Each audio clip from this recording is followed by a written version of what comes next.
5 ay vade ile yeni yılda ödemeye başlayın. 62.000 sterlinden başlayan fiyatlarla.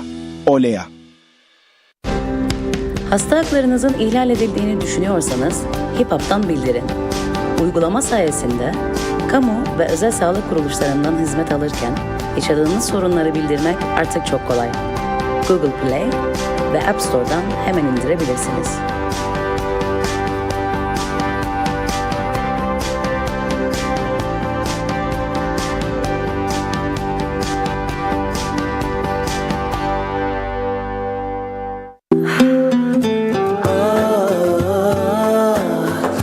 Ateşe düştüm bak, ellerden uzak. Aşk değil bu bana tuzak. Kahroldum ah, ateşe düştüm bak.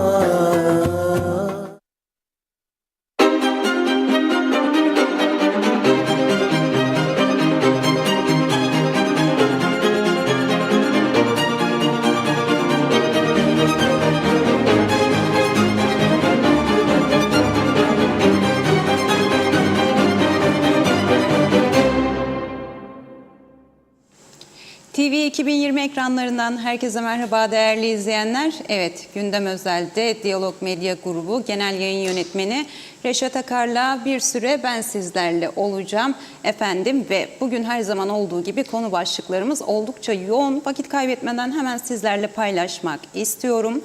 Evet, elektrik faturaları ülke gündeminden düşmüyor. Bu ay itibariyle dağıtılmaya başlandığı andan itibariyle sosyal medyada da vatandaşın en çok eleştirdiği konuların başında geldi. Elektrik faturalarının dağıtımı evet sürüyor. Zamlı miktarlar ülke genelinde tepkilere neden oluyor. Elektrik kurumu 675 liranın üzerinde borcu olan vatandaşların elektriğini keseceğini duyururken vatandaşlarsa bu miktarı birçoğu ödeyebilecek durumda olmadığını söylüyor. Ve bu arada Diyalog Medya'nın elde ettiği bilgiye göre zamlı tarifelere rağmen kurumun yüksek miktarda zarar ettiği ifade edildi ve zararı devam ediyor. Nereye kadar sürecek bu zarar? Ve bu arada tabii ki konuyla ilgili vatandaş röportajlarımız da var. Her zaman olduğu gibi sizlerle paylaşacağız. İkinci konumuzsa Rum mülkleri olacak. Ülkenin tartışmalı bir diğer konusu ve Rum tarafının mülklerle ilgili tutuklama emirlerini eleştiren Cumhurbaşkanı Ersin Tatar, Birleşmiş Milletler Genel Sekreterinin Kıbrıs özel temsilcisi Colin Stewart'ı kabul etti ve Rum tarafının tavrına sert tepki gösterdi bu görüşmede. Tatar, Avrupa İnsan Hakları Mahkemesi'nin onayıyla kurulan Taşınmaz Mal Komisyonu'nun 20 yılın ardından tamamıyla bir yana bırakılarak bireylerin peşine düşülmesini ve tutuklamaları asla kabul etmeyeceklerini ifade etti. Bu arada Rum mülkleriyle ilgili gelişmeleri ilgiyle izleyen vatandaşların görüşlerini de sizlerle paylaşacağız. Evet, bir diğer konumuzsa yaz tatiline giren 99 günlük yaz tatiline giren Cumhuriyet Meclisi olacak. Meclis bugün bazı yasaları görüşmek üzere olağanüstü toplandı.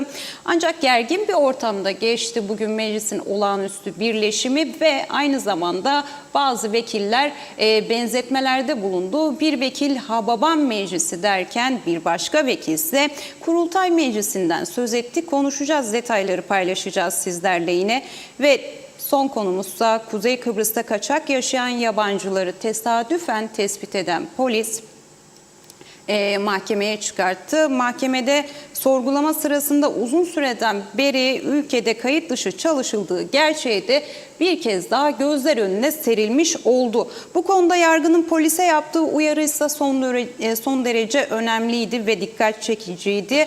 Kaçak işçi çalıştıran işverenlerin de yargı önüne çıkarılması bekleniyor. Bu çağrının ardından değerli izleyenler, sizler de görüş ve yorumlarınızla bizlere programa ortak olabilirsiniz efendim. Reşat Bey merhaba. Merhabalar Özlem Hanım. Herkese hayırlı günler dileyerek başlayalım. Evet, biraz geç başladık bugün. Özlem Hanım'la program öncesindeki gelişmeleri tartıştık. Bir miktar da Yüce Meclisi izledik. Çünkü uzun yaz tatili vardı. Burada söyleniyorsa şikayet ediyoruz ya. bizim şikayetlerimizi dikkate aldıkları için değil tabii canım. Öyle tesadüf etti herhalde.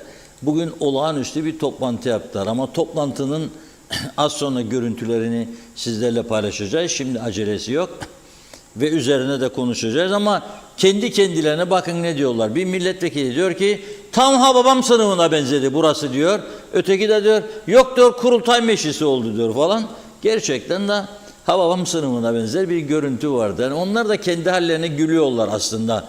Yani orada bir ciddiyetin kalmadığını onlar da görüyor, biliyor ama orada oturmaya da devam ediyorlar. Bilmiyorum, anlamış değilim. Bizler de çok tabii sakin bir şekilde, sakin modda hani cep telefonları yaparlar ya uyku modu falan diye ayarlıyorlar gece. Ben de hiç onu beceremediğim için ne oluyor? Telefon gümbür gümbür çalıyor. Uyku modunu alsam olmayacakmış diyorlar. Neyse, teknoloji gelişiyor. Öğreneceğiz bunları. Şimdi vay vay vay vay vay diye bağırıyor millet dünden beri. Bana yani abartmış olmayayım ama 70-80 tane özelden mesaj geldi. Üstelik elektrik kurumunun faturasının küpürlerini de atıyorlar, kopyalarını. Nasıl olur bu iş diyor, 1500 öderdik, 4000 geldi, 2000 öderdik, 7000 geldi, 8000 geldi, bir tanesi 10.000'in üstünde yandık bittik, Allah mallah falan. Neticede ne kadar tepki gösterirsek gösterelim, yandık mandık desek her zamdan sonra oluyor zaten bunlar ama bu defa biraz fazla ısırdı galiba. Neden? Çünkü zammı öyle bir ayarladı ki Kıptek tam da böyle sıcak aylara girdiğimiz zaman gerçekten yani hiç hayatta alışılmış değildi. Biz Haziran'da 43-44'leri gördük bu sene. Haziran'da 43-44'leri görünce ne oluyor? Otomatikman klimalar çalışıyor. Klimalar çalışınca bir de bunun üzerine %13 zam eklenince durum böyle olur. Vatandaş diyor ki gelen %13 değil diyor. Mesela 1800 öderken 4500 geldiyse %13 olmaz diye düşünüyor ama tabii kullandığı elektrikte artış var demektir. Şimdi bugün bir araştırma yaptık bu konuyla ilgili. Kıptek'in kendi santralı, Teknecik Elektrik Santralı'nda günlük yakıt tüketimi ortalama 300-350 ton olduğunu söylediler. Fakat bu son bir ay içerisinde günlük tüketimin 900-950 hatta 1000 tona kadar çıktığını söylüyorlar. Yani Kıptek 300 ton günde yakıt tüketirken 1000 tona kadar yükseldi. Peki dedim ama ben sizin olmayan jeneratörleriniz nasıl bu kadar çok tüketiyor? Jeneratörlerin sayısı belli. Diyorlar işte o zaman termik santrali çalıştırıyoruz. Termik santral da korkunç elektrik tüketiyor. Yakıt tüketiyor. Görüyorsunuz. Simsiyah dumanlar bu termik santralden. Başka ülkelerde yasaktır. Yani böyle bir elektrik üretimi yasaktır. Yani güneyde de yasak, Avrupa ülkelerinin tümünde yasak. Belki çok geri kalmış ülkelerde ama orada bile kalmadığını duyuyorum. Yani Uganda'da, ne bileyim Gambiya'da falan yoktur diye duyuyorum. Termik santral yok. Birçok ülke, mesela bu Afrika ülkeleri, bu Afrika ülkeleri mesela elektrik üretiminde yetersiz kalanlar Türkiye'den gemiden elektrik veren firmalarla anlaşıyorlar. Sayın Erdoğan'ın son zamanlarda Afrika ülkelerine ziyaretlerin artması sebebiyle Türk firmaları da oraya giderek anlaşmalar yapıyor ve büyük gemiler gidiyor, açıkta bekliyor denizde, elektrik veriyor. Sıfır kirlilik. Ama biz bunları kabul etmedik tabii, burada olmaz dedik. Çünkü sağda solda elektrik kurumunu Kıptek'i yaşatacağız. Andiştik bu konuda. Çok çok özelleşmeye yapacağız. Özelleşme nedir? Onu da ne siz anladınız ne ben anladım. Faturaları özel toplasın, üretimi gene devlet yapsın. Bu devlet üretim yapamaz arkadaşlar. Bu devlet üretim yapamaz. Her hükümet değişikliğinde Kıptek'in yönetim kurulu değişiyor olduğu gibi yönetim kadrosu da değişiyor. Küçücük bir ülkede her sene sen 20-30 tane 40 tane elektrik işini yönetecek uzman adam bulamazsın. Bulamazsın. Ama biz bunu kabul etmiyoruz. Kabul etmiyoruz bunu. Böyle Allah'a şükür elektrik kesilmediği günlerde şükrediyoruz. Allah'a bak tamamdır ya, o galiba düzeldiler. Galiba maliba düzelmeyecek. Ha şimdi gelelim %13 zam. Tabii klimalar yüksek çalışıyor. Evde çocuklar, okullar tatilde. Anneleri de izin alıp evladımın yanında kalayım, ne yapacak? Adam istediği kadar bağırsın, işe gider gitmez klimayı çalıştırıyor kadın evde. Çocuklar sıcakta nasıl kalacak? O zaman da tüketim artıyor. Tüketim arttıkça Kıptek de bindiriyor. Kıptek'in üretim maliyetleri çok yüksek. Bu defalarca önümüze konduğu halde biz bu pilavı yemeye devam ettik. Dedi ki biraz acı ama idare edeceğiz canım. Bizim bütün işimiz böyle inşallah maşallah kalmış bir düzen, yaşam düzeni kurduk kendimize. Bu düzen devam edebilir, sürdürülebilir bir düzen değil. Çünkü şimdi söyleyeceğim birçok internet sitesi de kopya alacak bunu şimdi tabii. Başlayacaklar paylaşım yapmaya, kendileri haberi olarak yapsınlar, bir şey değil. 100 milyon Türk lirası buna rağmen Kıptek her ay zarar ediyor şu anda. 100 milyon ayda. Bakın bu zamlı tarifeye rağmen, insanların feryat etmesine rağmen, bu kadar kabarık faturalara rağmen Kıptek ayda 100 milyon lira zarar ediyor. Özelleştirici dediklerinde sendikalar gök kubbeyi başınıza yakarak diyorlar. Bunlar da aman gel bizim eve kahve içelim, ne istersen imzalayalım.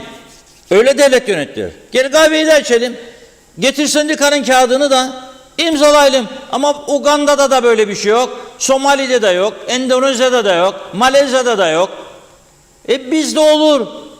İmzaladınız, imzaladılar. Ne artış istersiniz? Vereceğiz. Ek mesai vereceğiz. Vereceksin. Kimden çıkacak bunun parası? Bizden çıkacak, halktan çıkacak. Hem faturalara yansıyacak, hem maliyenin kasasından çıkacak. Dün söyledim burada, bu yılın ilk 6 ayında 1,5 milyar civarında bütçe açığı var maliyenin. Türkiye'nin yardımlarına rağmen neyle kapatacak bunu? Nasıl kapatacak? Nasıl kapatacak? Ya olmayan bir şeyi konuşuyoruz. Bizde yeterli üretim yapacak yeterli santrallar yok. Olanlar zaten kirli yakıtla üretim yapıyor. Tamiratları çok zor. Yedek parçalarını bulmak çok zor. Buna rağmen biz idare ediyor bu şekilde. Benim anladığım kadarıyla Türkiye'de nasıl olsa bunlar istese de istemese de bir süre sonra anlaşacaklar Rumlarla. İsrail'den deniz altından kapılarda Güney Kıbrıs'a geliyor Euro Asya veya Great Sea projesi çerçevesinde. Avrupa Birliği de 1 milyar 300 milyon euro civarında bu projeye destek veriyor. İsrail'den gelecek Kıbrıs'tan Girit'e gidecek. 1900 megawatt günlük elektrik gelecek, sıfır kirlilik. Sıfır kirlilik. Bizim günlük ihtiyacımız 420 megawata çıkmış şu anda. Adamlar bizim günlük ihtiyacımızın 5 katını İsrail'den gönderecekler. Kıbrıs'a Girit'e gidecek. İşte bunun 1000 megawattı burada kalırsa 400'ü Forever TRNC bölümü, 600'ü Güney Kıbrıs'a bol bol.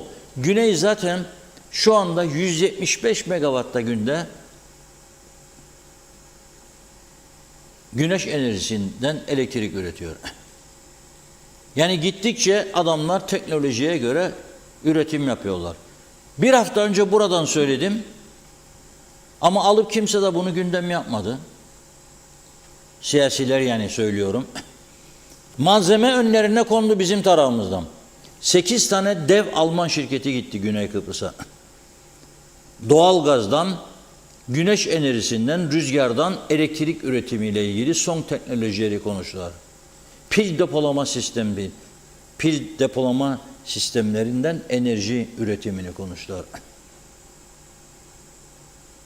Fakat bizim tarafta bunlar tartışılmıyor çünkü müthiş bir korku var. Kıbrıs Türk Hava Yolları konusunda da öyleydi. Hatırlayınız, Kıbrıs Türk Hava Yolları'nı kapanmıştır kararı alıncaya kadar son 2-3 gün öncesine kadar Ercan Havaalanı'nın önünde çalışanlar eylem yapardı. Kaldırımlarda otururlar da eylem yaparık, bu iş yerinde grev var. Kapanacak dendiği inanmadılar. Kapatamazlar bizi, yapamazlar bizi. Kapandı. Kapattılar. Çünkü zarar ediyordu çok. Sürdürülebilir değildi. Uçaklar arızalanmaya başladı. Onlar da tehir etmeye başladılar. Bir uçak motorunu tamir için Singapur'a yolladılar. Türkiye var ama en önemlisi Lufthansa ile anlaşmaları var. Almanya'da 5 milyon dolar verdiler Singapur'a. Nice? Bilmiyoruz. Faturalar ortada. Ya da kimin faturasıdır? Yüce Meclis Araştırma Komitesi kurdu. Aydınlatmadı bizi. Ben bu meclise nasıl güveneceğim ya? Nasıl güveneceğim? Siz nasıl güveneceksiniz? Araştırma komitesi kurdular. UPP'sinden de CTP'sinden de DP'sinden de sonuç sıfır. O dedi onu suçladı, o onu suçladı. Sen öyle değil. Çünkü iki tarafın da iktidarda olduğu dönemlerde oldu bunlar. Onlar tayin etti yönetim kurullarını.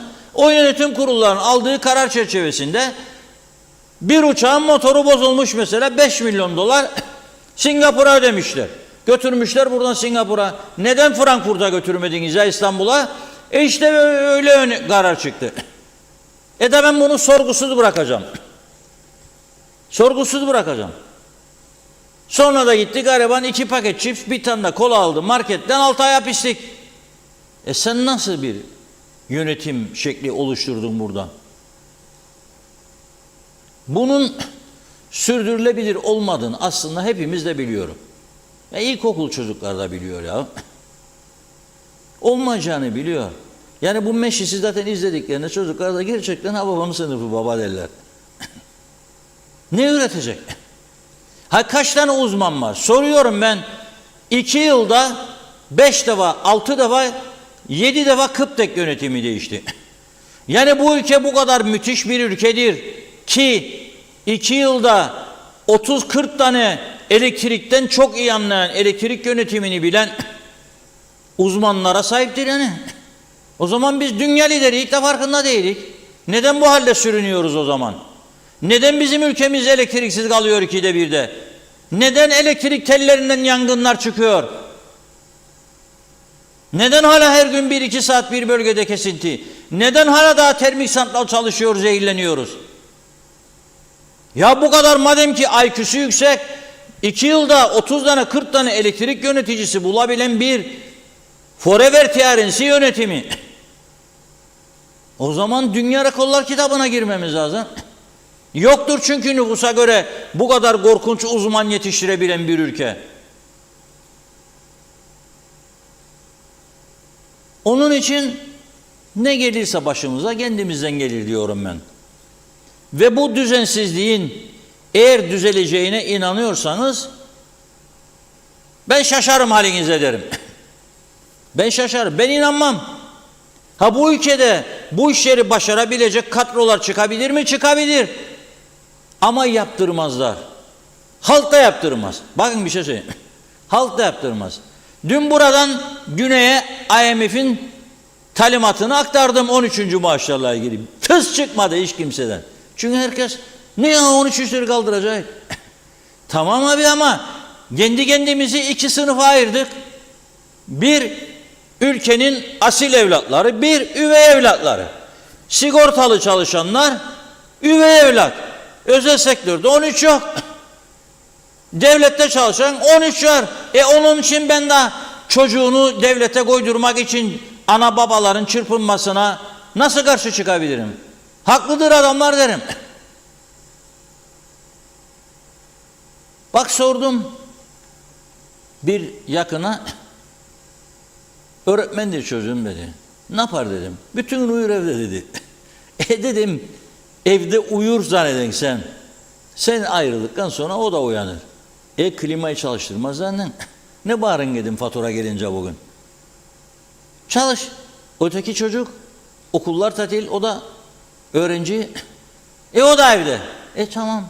Klima, üstünde televizyon, üstünde müzik sistemleri, üstünde ne olacak zaten? Ama mesela eğitimde dibe vurduk bu kadar. Bu kadar kötü gidişat.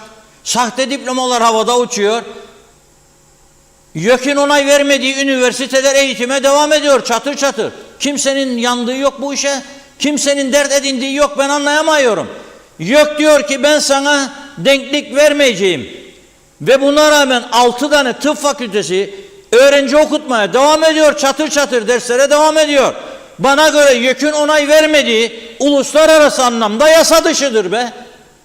Ha sen KKTC kanunları çerçevesindeki hiçbir dünya ülkesi seni tanımaz ve ciddiye de almaz. Yasaldır diyebilin bana. Ama uluslararası anlamda baktığımda hiçbir hükmün yoktur. Sen o çocuğa vereceksin üniversite diplomasını, ne oldun oğlum? Çocuk doktor oldum diyeceksin. Ben de sadece ıslatla suyunu iç bu kağıdın, çünkü geçerliliği yoktur. Ne kadar uluslararası hukukun dışında kalacak burası? Ne kadar? Bu ülkeyi yönetenler dahi içinden söylüyordur. Devam edemeyeceğini biliyordur onlar da.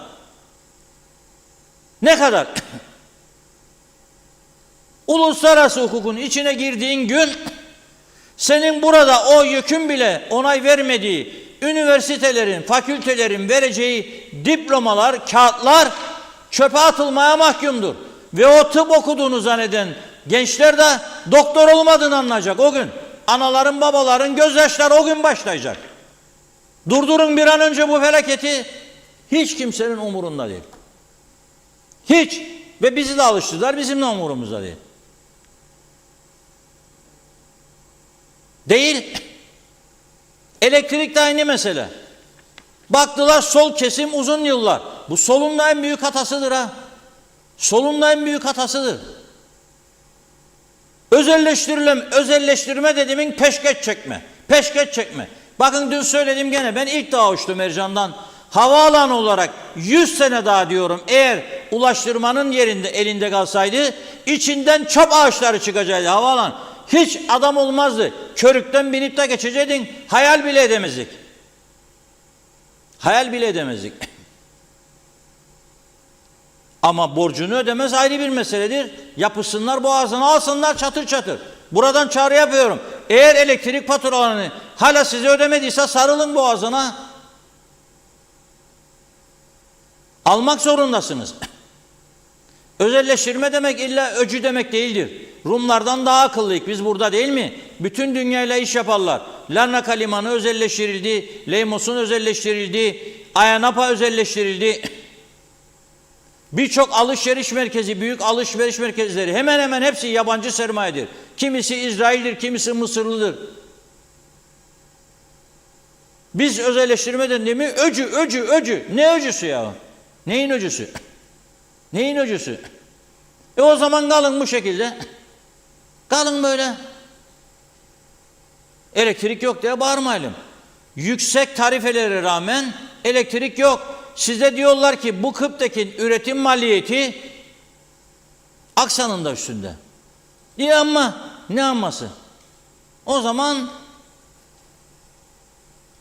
başa gelen çekilecek. Amma mamma yoktur artık dünyada. %16,5 güneyde sefalet sınırının altında insan varmış. Bu da 150 bin kusur insan, güneyden bahsederim. AB üyesi. Bizim burada ve adamlar gelir, bakar ellerinde bizim nasıl güneye gider bakarlar. Mesela bakar bizim gider oraya çay, Nescafe, et, kıyma daha ucuz alır. Ben de alırım. Çocuk bezi, çocuk maması, çocuk sütü. Alacaklar da ve almalarını da istiyorum zaten. Buradakilerin burnu sürtülmezse devlet sürtemez. Teslimdir çünkü devlet bunlara. Sürtemez.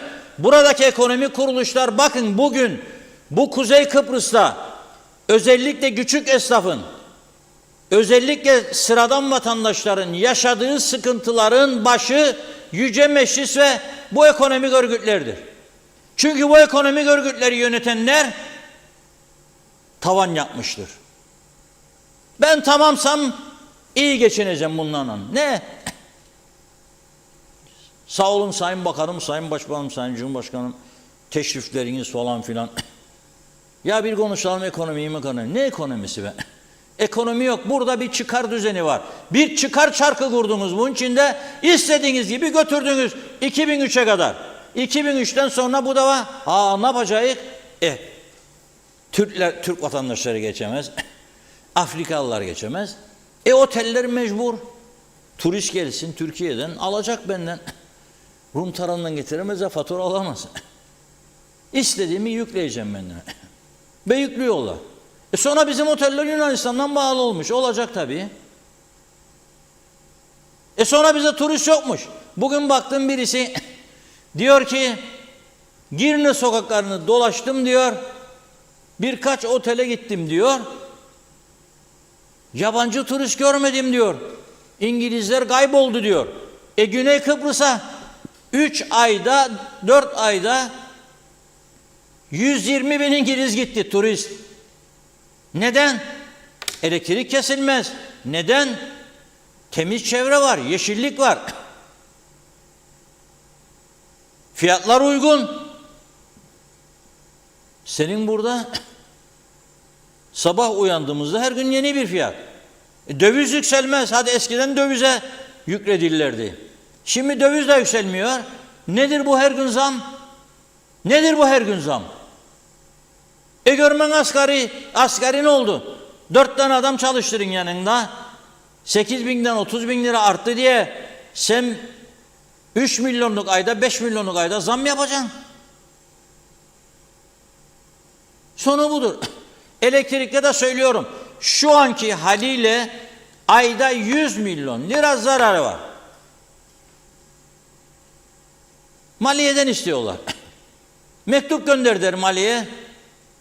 Bu zararımızı karşıla. Maliye de dur bakalım. Nereye bakacaksın?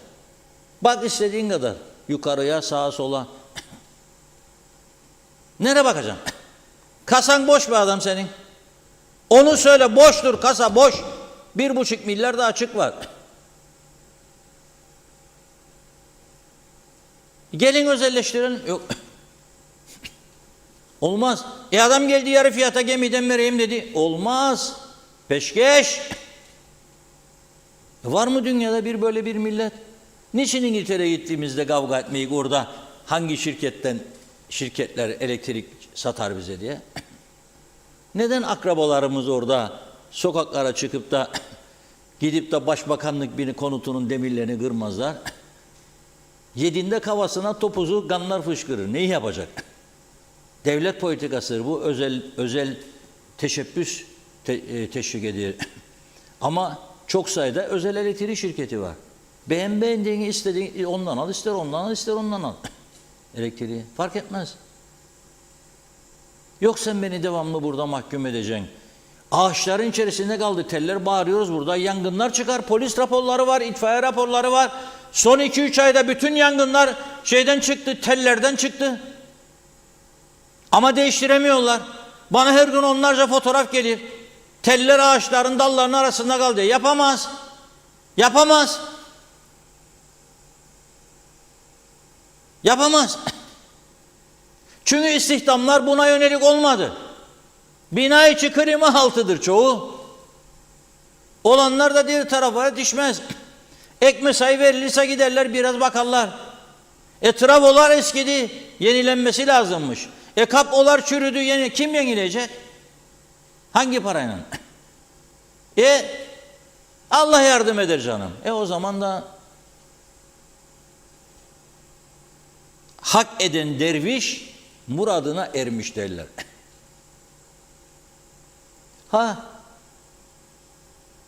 Bir süre sonra Kafalar iyice tokuşunca anlayacak. Şimdi masaya oturmak diyor ya bizim taraf müzakere için yani. Kıran Montana kapandı, bitti. Ya eşit egemen ya da bitti. İnşallah yanılırım. Siz de elinizi açık dua edin bu adam yanılsın diye. İnşallah. Çok tavizler vererek biz isteyecek masaya oturalım. Hem de çok yakında. Onlar planlı programlı gider. Bizim gibi böyle sabah uyandın başka, akşam uyandın başka. Öyle gitmezler. Türkiye'den bir yetkili de mesela dediğinde kesinlikle şu olacak, bu olacak. Onu şey olarak görür bizdeki yöneticiler. Büyük bir destek olarak görür ve onun arkasına sığınarak daha şahin. Ama bir şey hatırlatırım kendilerine. Tarih sayfalarına bir geriye doğru baksınlar. 2002 yılında dönemin Kara Kuvvetleri Komutanı Kıbrıs'a gelmişti Türkiye'den. Döneceği gün dedi ki Doğu Akdeniz'de doğal gaz için bir kazma vurulduğu gün Doğu Akdeniz kan gölüne döner dedi. 2002 yılında. Ne oldu sonra? Türkiye'nin en yakın dostu Katar'da o kazmaları vuranlardan biridir. Exxon Mobil Amerika, Total Fransız.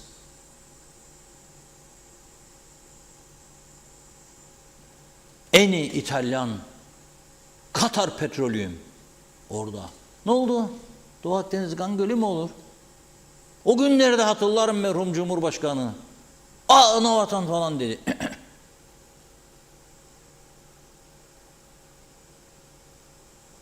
Sakinleşelim. Buyurun Özlem Hanım. Teşekkür ediyoruz öncelikle bu değerli yorumlarınız için. Oldukça yoğun. Şerife Turgay Derya bizlerle, Özlem Hanım, Reşat Bey iyi yayınlar dedi. Hasan Nihat Erduran, Mehmet İnancı yine bizlerle hoş vakitler dilediler. Metin Maraşali bizlerle hoş vakitler, iyi yayınlar dilerim dedi. İzzet Ahmet, Sayın Reşat Bey, Özlem Hanım iyi yayınlar dedi. Ahmet Yaşar selamlar, İzmir'den iyi yayınlar dedi. Mehmet Uluçaylı bizlerle yine hayırlı günler Özlem Hanım, Reşat Bey kolay gelsin, iyi yayınlar dedi. Ömer Meraklı Muhtar bizlerle efendim. Merhaba dedi, gelecek ay en az ödenecek elektrik faturası 10.000 TL, herkes hazırlıklı olsun dedi. Mehmet Uluçaylı efendim, elektriğe bu durumda geçen aya göre %70'e yakın zam geldi diyor. Ve Zeliha Adaman bizlerle iyi yayınlar diledi. Serdar Cesurer bizlerle yine iyi yayınlar diledi. Hasan Nihat Erduran bizlerle can alan sebep suçlular mal peşinde diyor. Çok absürt. Aynur Yüzügüler bizlerle iyi yayınlar dilediğine teşekkür ediyoruz. Erol Topçu bizlerle iyi yayınlar, İngiltere'den selamlar dedi. Çağatay Doluner, Hababam Meclisi değil diyor izleyicimiz, Haramiler Meclisi. İzzet Ahmet bizlerle Sayın Reşat Bey zorlu töre diyor, cüce meclis demesin, beğenmiyor diyor denmesine sanırım. Beğenmez ama diyor meclis cüce resmen. Aytaç bizlerle iyi yayınlar diliyorum Reşat Bey, Özlem Hanım dedi. Arif Mustafa Cüce bizlerle elektrik cep yakıyor, buna bir çare diyor izleyicimiz. Osman Rakibet efendim iyi günler dedi. Hayırlı yayınlar diledi. Oğuz Aynalı bizlerle iyi yayınlar diledi. Yine Oğuz Bey de. Ömer Köse düğünlere 01 Mercedes'te diyor giden Zorlu Bey Cevizci'nin çuvalından oynuyor. Mehmet Uluçay ile ekledi. Meclis olağan toplandı diyor. Maşallah bal yapmaz arı gibi tam bir tiyatro meclisi. Meclis toplandı bu akşam, yağmur değil diyor. Kar yağacak adaya. Alper Ali Güllü bizlerle iyi yayınlar, kolay gelsin. Güzel ülkem ne günlerden geçiyor yazık dedi. Veli Göztaşı iyi yayınlar abi, iyi yayınlar dedi.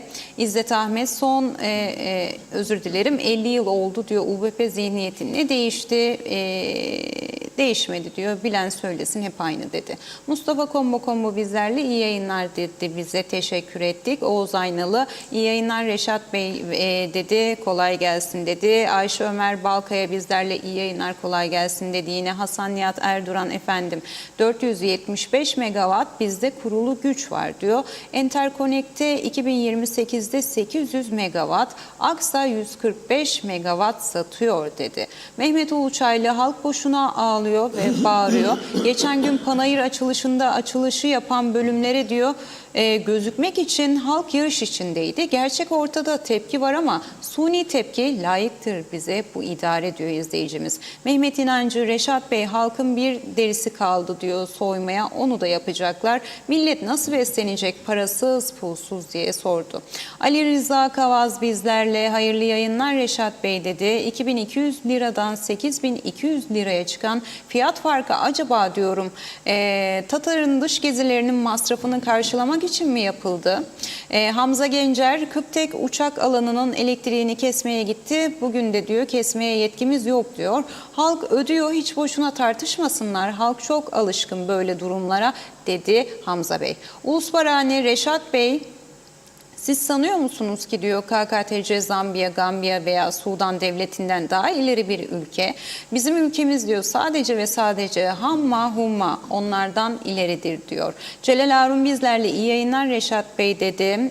Teşekkür ettik. Kemal Sunal gerçeğe o gülerse güler diyor. Ağlarsa ağlardık. Eşsiz yeteneğiyle oynadığı her rolde bizlere hep ayna tuttu.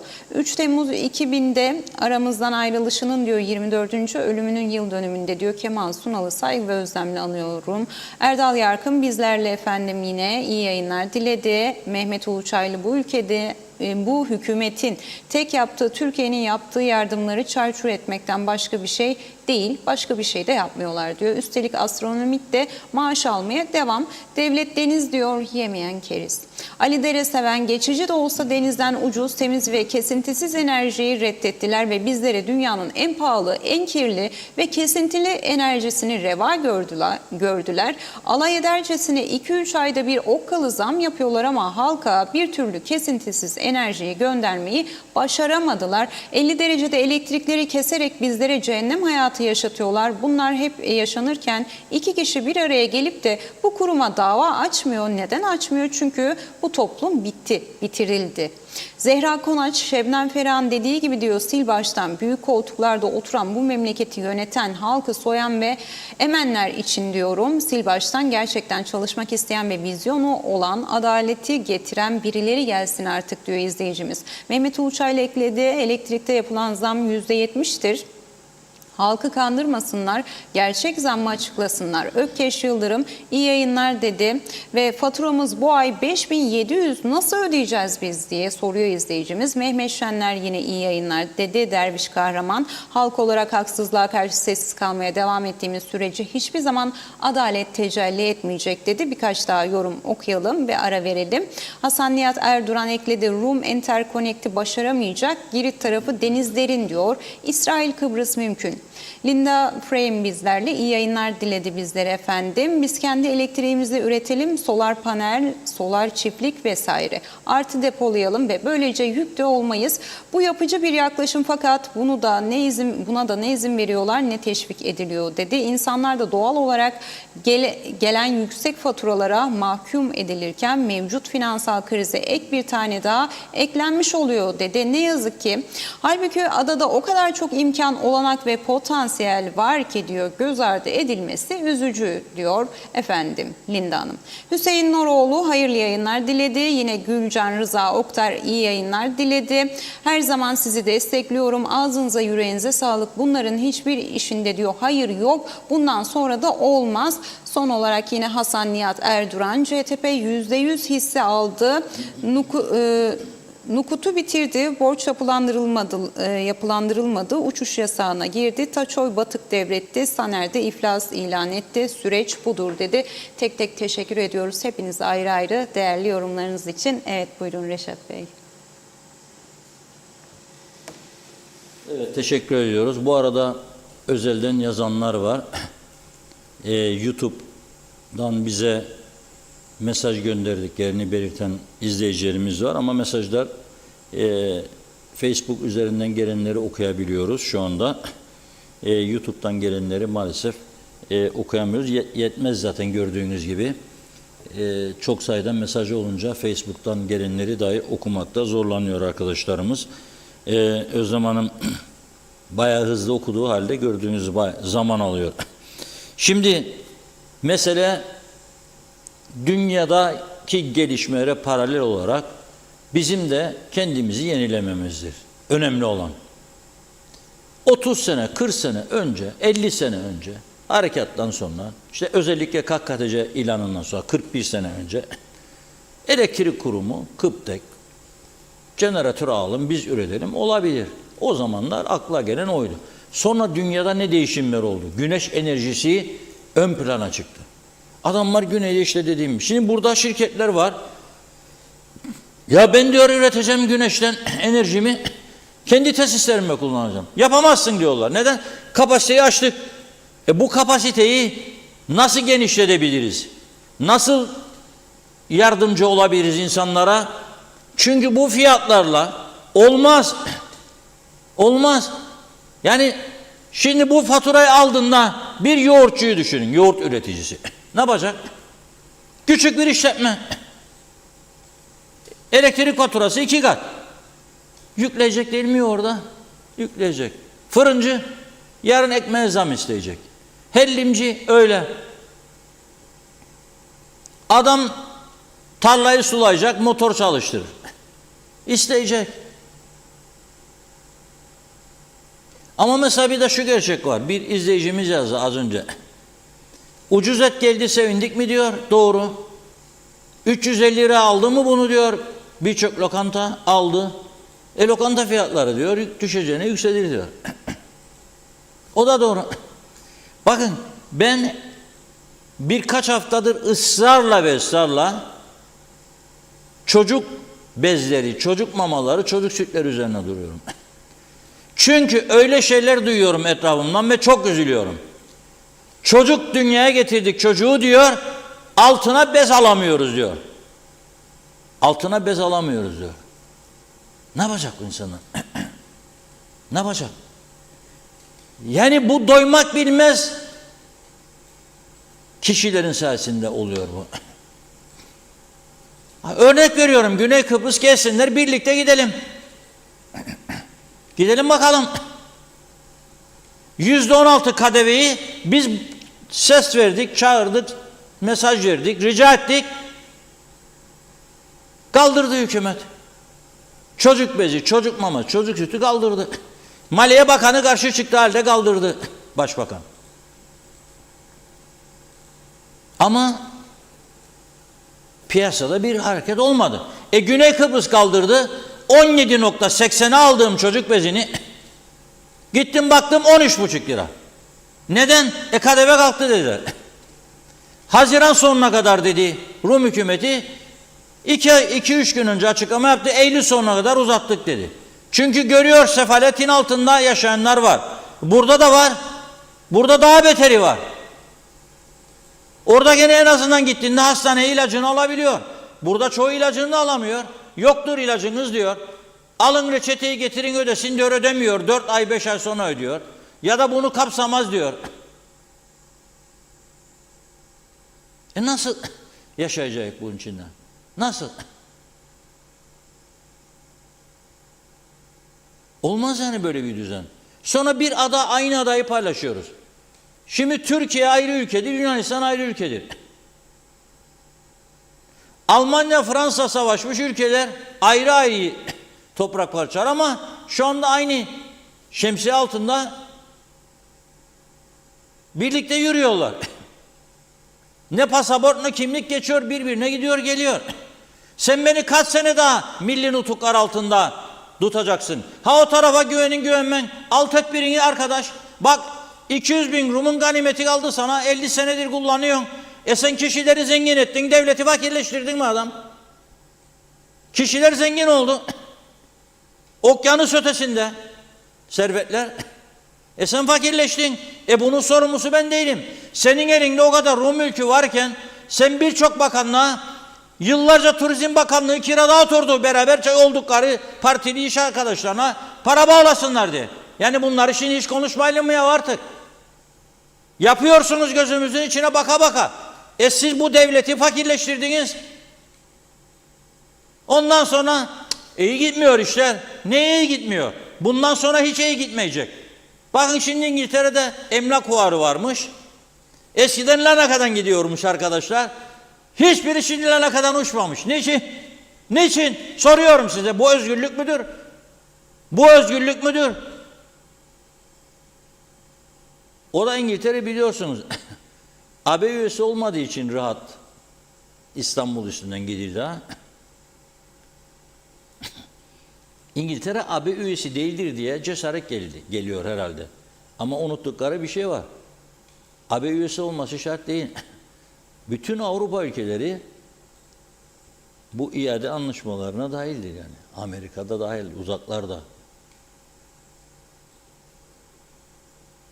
Öcü korkusu vermek benim görevim değil. Böyle bir niyetim de yok. Asla. Ve çok da üzülüyorum. Ekonomimizin önemli bir kaynağıdır. Gelir kaynağıdır ama yıllardır uyarıyoruz. Alın toprağı öyle yapın bu işleri. Alın toprağı öyle yapın bu işi. Avrupa İnsan Hakları Mahkemesi bize rüyamızda görsek inanamayacağımız altın bilezik verdi. Rumlar bağırdı, çağırdı, protestolar bilmem ne. Ben dedi 200 bin Rum'un mülkünü vaktim yoktur Avrupa İnsan Hakları Mahkemesi'ne. 2000 senede göremem sizin davalarınız dedi. Loizido davasını gördü. İşte bir iki dava daha. Dedi artık dedi kuzey işgaldir, biz oranın mahkemelerini tanımayık. Öyle mi? Peki o zaman ben oraya bir komisyon kurarım. 2 de yabancı atarım. 2 de oradan 4 kişilik bir komisyon kurarım. O baksın, onun alacağı kararı da mahkeme kararı olarak kabul ederim. 7000 kusur 7800 başvuru geldi Rumlardan bize. 7 senedir de tazmin komisyonu adım atmakta zorlanır. Gıdım gıdım. Para yok. Sen onu çalıştırmadın. Seni 100-150 kişi teslim aldı. En fazla. Ha kimdir bunlar? Dün de söyledim, soruyorlar bana isimlerini açar. Ne? Benim görevim değil, benim elimde liste yok. Ama tahmin etmek zor değil. 40 dervişiz, birbirimizi bilmişiz. Bir daha dedi ki ama dedi söylen da dedi bir atasözü hatırlatayım sana dedi. Geçti borun pazarı diyor, sür eşeğin iyiydi. O hiç birisi daha söyledi bana bunu, unutmayacağım asla. Unutmayacağım asla. Kusura bakmasın. Aptalca bir cevap dedim. Neyin geçti pazarı? Eğer sen işini bilirsen, eğer değerliyse,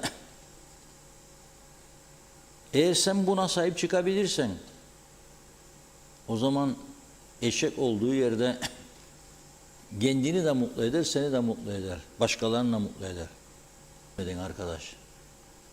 Sen eşeği kullanmasını bilmedin. Sen başka maceralarda sürüklendin yıllarca. Hangi maceralardan sürüklendiğini de unuttun veya unutmuşa benziyorsun. Da eşeği mi gönderiyorsun şimdi? Eşeğin tırnağına muhtaç olursun günü geldiğinde ki olacaksın. Bakın şimdi neyin geçti ya? Adamlar yani bizi geleyim işin mülkiyet bölümüne 2004 yılına kadar geçmiş Rum yönetimleri emlak meselesine saldırmadı. Çünkü çok güçlü, keskin kalemleri vardı güneyde. Fanatiklerin yanında doğruları yazan keskin kalemler vardı. Duman ederlerdi Rum hükümetlerini. Lukas Haralambos, Allah rahmet eylesin, Saprus Mail ve Haravgi'de 2 gün haftada yazı yazardı. Bir yazısında dedi ki, ne be eşekler dedi, aynen böyle. Darbe yaptı dedi, ana vatanınız dedi, faşist junta 15 Temmuz'da Türkiye'de geldi kurtardı. Hem onun kendi insanlarını hem bizi dedi. Nerede kalacaktı be bu insanlar dedi, Larnaka'dan Lemos'undan Baf'tan geçtiler. Elbette bizim evlerimizde kalacaklar dedi. Neden dedi bağırırsınız, istila mallarımızı yağmalar. Ha, burada bir önemli olan nokta, tapu vermeyecektik biz Koçan. Koçan verdik, hak edene de etmeyene de. Şimdi hak etmeyenler sattı. Hak edilmeyen malın üstünde de binlerce konut yükseldi. Ve onlardan da hak edilen şekilde vergiler alınmadı. İşte o meclisten geçseydi o şerefiye vergi yasası dedikleri yasa, %25 buradan oluşacaktı. 75 de Cumhurbaşkanı Erdoğan vaat etti verecek. O 7.800 olan başvuru malını satmak isteyen çıkacaktı 17.000'e, 27.000'e, 37.000'e. Ve kuzeydeki toprakların büyük bir kısmı Türkleşmiş olacaktı. O zaman sen diyecektin ki, şart değil kağıdın üstünde eşit egemen falan. Sen kendi toprağımın üzerinde egemenim. Ülke hak ve menfaatlerinde de siyasi eşitliğim vardır. Yok ki nüfus eşitliği. O zaman dünya seni saygıyla anardı. Ama sen yapmadın bunu. Ve nüfus artırdın, elektrik yerinde sayıyor. Nüfus artırdın, su kaynakların yerinde sayıyor. Patlamış su borularını değiştiremiyorsun. Çürümüş elektrik tellerini değiştiremiyorsun. Nüfusu artırdın, arıtmaya kurmadın. Adamlar 1,5-2 ay sonra bakar, küçük daguyu gazdıkları zaman dışkılar bahçesinde pis kokudan uyuyamıyor. Arıtma kurmadın, kanalizasyon kurmadın. Bunun suçu kimdedir? Bunun suçu bizdedir. Evet, havada, karada, denizde Ömer Kadiroğlu daha doğrusu, nereden geldi aklıma? Var ya, oğulları var, oğulları var. Ben bazen Mustafa Naimoğlu'nu da karıştırırım adını. Mustafa Naim oğlu mu, Naim oğulları mı diye karıştırırım ve şeye girerim bakarım, arşivlere bakarım yanlış yapmayayım diye. Onun gibi birçok kişiyi. İzleyelim bakalım elektrikle ilgili olarak vatandaşlar ne diyor bugün. Elektrik faturanız bu ay ne kadar geldi? Daha gelmedi bana. Herkese geldi. Geldi bana gelmedi. Geçen ay ne kadardı? 1200 TL. Tahmininize göre bu ay ne kadar? 5000-5500 mahvolduk. Öyle diye düşünür yani. Neden böyle arttı faturanız? Ekstra bir kullanım oldu mu? Yok yani klima var. Ekstradan klima var. Geçen ayda kullanıyordunuz. Evet geçen ayda 15'inden sonra kullandık. Öyle. 1500 civarı. Bu ay 5000 Bilmem. beklersiniz. 5000 civarı. Sarsıyor mu aile bütçesi? Tabii ki özel sektörde çalışırım ben o yüzden sarsar yani. Ne yapacaksınız? Bilmem ama herhalde o Ercan'daki şeyden dolayı ödeyemedi. Emrullah Bey'dir nedir televizyonlardan izlediğimiz kadar o ödeyemedi. Halka ödettirmeye çalışırlar. Bu ay 6750. Lira geldi. Geçen ay ne kadardı? Geçen ay 3600 bir şeydi. Yani bu her şeyde görürsen yani gösterirsen. Neden böyle oldu? Ekstra bir kullanımınız oldu mu? Hayır, hep aynı. Geçen ayki Aynı. elektrik kurumu zam yapılmayacağını söyledi. Atış oldu. Yalan söyler. Yalan söyler abi. Artık inancımız kalmadı kenarına. Hiçbirine de. Çünkü her şey yalandır. Sarsıyor mu bütçenizi? Tabii ki sen, ben emekli bir adamım. Maaşım 33 bin lira. Gelen elektrik 6-7 bin lira ki biz rahatsız olduğumuzdan dolayı elektrik yapmak için yani klima yapmak zorundayız. Bak ben açık kalp ameliyatı getirdim. Eşim kanser hastasıdır. Anladın? Ve biz emekli maaşına geçiyoruz. Ve klima yapmak zorundayız. Yani elektriği kullanmak zorundayız. Yani bir çamaşır yıkasak çamaşırı çıkarıp dışarı sermeye gücümüz yok. Mecburen kullanmak zorundayız. Yani makineleri de dibine kadar kullanırız. Yani korunması lazım hükümetin halkını ama maalesef korumuyorlar. Ne yapacaksınız? Mesela 6000 geldi bu ay. Abicim şeyden kısacak. Kıtlaktan kısacak, boğazdan kısacak. Gıdamızı tamamlayacak. Verecek yani mecbur yani. Öyle mi yani? Bu ay daha gelmedi ama bir önceki ay 1000 lira. Ne klima var hiçbir şey yok bende. Ne klima ne gavul hiçbir şey yok. 1000 lira geldi diyor. 1100. Serinlemek için ne kullanırsınız? Pervane. Vantilatör. Ha. Peki bu ay tahmininize göre ne kadar geliyor? Tabii yerim oğlum kaç para ya oğlum. Mesela kaynıma geldi 800 lira ki burada kalmaz. Hiç kalmaz burada. Ayda senede gelir 10 gün. Ha, geldi galiba. Dur bir takacak. Bir bak bakalım. Dur da şimdi öğreyi tamını. Güne bana geldi 1200 lira. Geçen ay ne kadardı? Geçen ay 1000 liraydı. Şimdi 1200. 200 lira bindi üstüne. Peki bu faturalar sarsar mı aile bütçenizi? Sarsar var beni sarmaz ya o. Sarpar tabii. Ne yapsan az değil yani. Ki ben ne klimam var benim ne hiçbir bir pervane ki döner. Klima da olsa. Klima da olsa herhalde 2-2,5 vereceğiz. Ya o biraz düşürsünler fiyatlarını ya o. Çok da o fiyatları mesela ki veririz ya. Peki. Dedim sana ben ne klima hiç klima yok vallahi da gelir bana ha bu fiyat. Sadece bir pervane ki döner. Bir pervane ha. Bilmem görmedim daha. Daha gelmedi. Evet. Peki geçen ay ne kadardı? İşte 2,5 muydu? Öyle bir şey ödedim yani. Hiç nakit yani şeyim kalmaz. Bakiye öderim devamlı. Hepsini öderim. Hiç Birçok vatandaşa bu ay 2 katı, 3 katı elektrik faturaları geldi. Geçen ay 2,5 ödediniz. Bu ay tahmininize göre ne kadar gelir size? bu ay benim belki 5'i geçer. Nasıl ödeyeceksiniz? Bilmem vallahi nasıl ödeyeceğim. Hiç bilmem. Ben emekli maaşıyla nasıl bilmiyorum gayrı. Sarsar mı bütçenizi elektrik faturaları? Efendim? Elektrik faturaları bütçenizi sarsar mı? Ya çok sarsar beni. Size ne kadar geldi Aynur Hanım? 2 milyar. Bu ay. Evet. Geçen ay ne kadardı? 1.200. Bu ay 2 milyar. Her ay öyle çifte. Evet. Böyle yani böyle serbest piyasa, serbest gazıklama. Bıktık usandık artık. Bir de üst. Elektrik faturaları sarsar mı bütçenizi? Tabii ki daha idareli yaşamam lazım. Tabii ki sarsar. Çünkü ben dulum. Beyim rahmetlik oldu.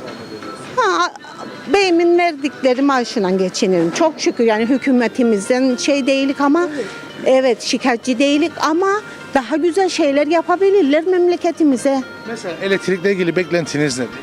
Elektrik kendileri üretsinler. Ben Rum tarafına giderim. Her tarafta o güneş panelleri dolu yahu. İnanamazsınız. Niçin? Evet yardımmış alırlar. Sanki biz almayız. Türkiye yardım yapmaz mı bize? Yapsınlar, bir şeyler yapsınlar artık. Yani memnunuk ama bıktırdılar da. Nasıl ödeyeceksin mesela bu ay faturayı yarısını mı ödüyorsun hepsini ödeyeceksin? Ben hepsini öderim. Niçin öderim?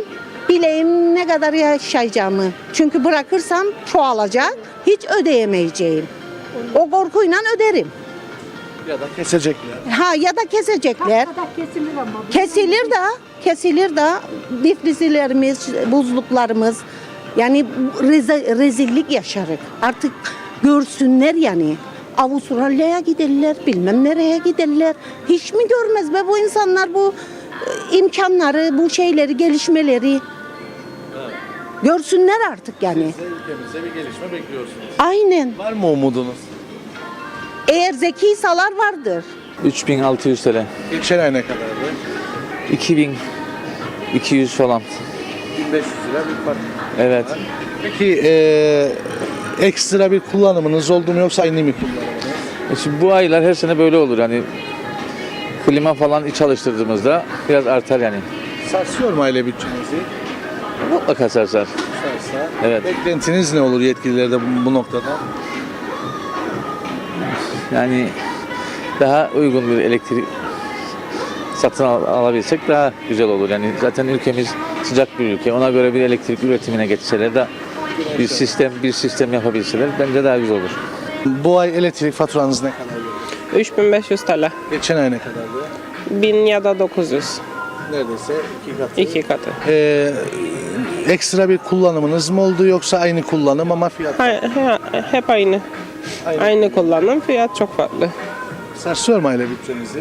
Tabii 3500 TL. Yani günlük Asgari ücreti çarptığınızda 1000 TL'den koysanız 2-3 katı. Bir gün 3 günlüğümüz çalıştığımızdır. Beklentiniz ne olur yetkililerden bu elektrik faturaları? Diyecek bir şey yok. Keyifleri davranmasınlar. Biraz insaflı olsunlar. 3200. 3200 Geçen ay ne kadardı? 2200'lerde bir şey geldi. Yani 2300 öyle bir şey geldi. Kullanımınızda bir artış oldu mu, bir değişiklik oldu mu, yoksa aynı kullanım fakat farklı fiyat mı? Yani biraz daha fazla kullandım ama fazla da çok da fazla değil.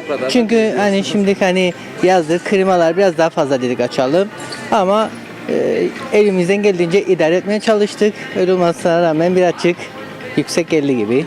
Yüksek. Sarsıyor mu bu rakam aile bütçenizi? Tabii ki sarsar çünkü tek giderimiz bu değil. Bildiğiniz gibi her şey pahalı oldu artık. Gerek akaryakıt olsun, gerek yiyecekler olsun. Bir de elektrik. Yani mecbur kalıyoruz bu kez. Yani sıkılıyoruz, işte yakmayalım, idare edelim falan. Zorlanıyoruz yani illaki. Evet. Beklentiniz ne olur yetkililerden bu noktada? Vallahi beklentim ne beklesek boş gibi geliyor bana aslında. Çünkü hep iyi şeyler vaat ederler. İşte oturacağız, konuşacağız, anlaşacağız. Ama pek beklentim yok. Çünkü bugüne kadar ne duyarsak hep daha kötü. Lafta kaldı. Lafta kalır. Hepsi lafta kalır. İnşallah aklı başına birileri artık oturur masaya da görür yani bu halkın durumunu. Çünkü herkes ödeyemez yani. Evet. Yani sonuçta hepsimiz insanız. Tamam zengin olan kullanır 5 milyar 10 bin TL de ödeyebilir. Ama asgari ücretle işleyen bir insan için o insan değil mi yani? Evet. Onun da hakkı vardır. Rahat yaşasın, klimasını atsın. Madem ki çıktı yani bunlar. Klimalar var, telefonlar var. Onun için biraz düşünmek lazım yani.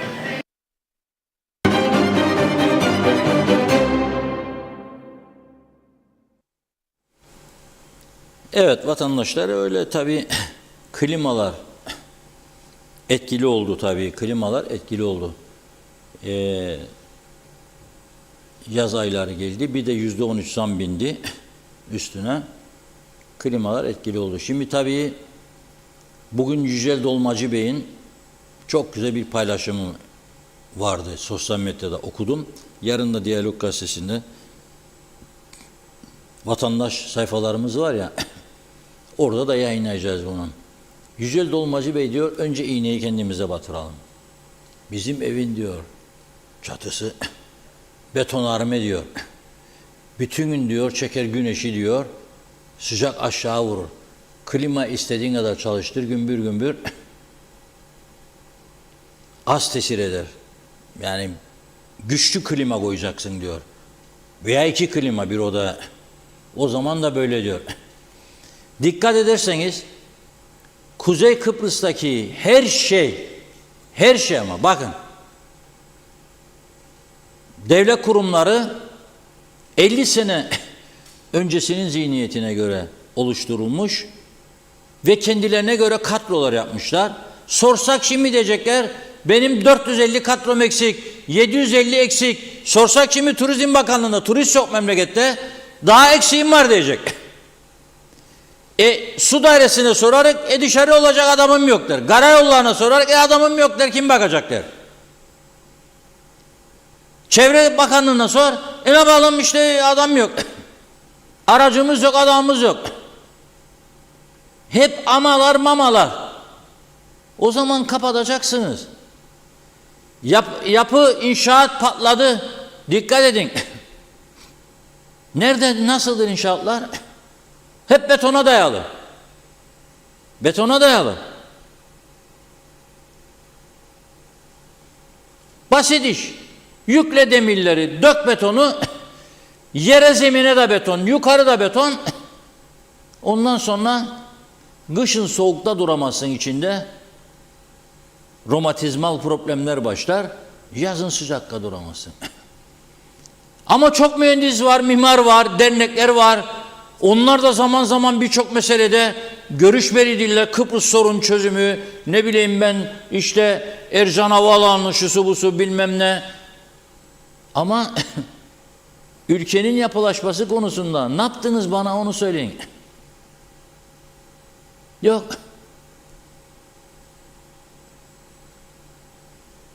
Zemini sağlam, Hiçbir şeyimiz yoktur. Açık ve net. Zemini sağlam, hiçbir şey yoktur. Bu açık. Gözle görülür halde. İnşaatlar sorunlu, yollar sorunlu, elektrik sorunlu, dağları denizleri aşıp gelen su sorunlu, birçok bölgeye hala su verilemiyor, denizde dökülüyor fazla gelen su. Boruları dar döşemiş zamanında bazı belediyeler. Şimdi nüfus artmış, büyük boru ister diyor, büyük. Kim elçilik yapacak? O zaman elçilikten isteyeceksin de elçilik sana Türkiye yazacak, Türkiye proje isteyecek, proje hazırlanacak. Sana verir, sen için yapmadın, niçin biriktirmedin bu kadar zamandır? Vallahi biriktirmemiştir. İşte o zaman da yapacak bir şey yok. Şimdi ne yapıyoruz? Kısa bir reklam arası. Alıştık biz de bu iş. Değil mi? Eskiden reklam falan koymazdık ama şimdi iskele olunca oranın belediyenin Murat Demir'in konserde olunca böyle çok kısacık 30 saniyelik bir reklam arası. Hem güzel bir şarkı dinlemiş oluruz. Ateşe düştüm bak, ellerden uzak. Aşk değil bu bana tuzak. Kahroldum ah, ateşe düştüm bak.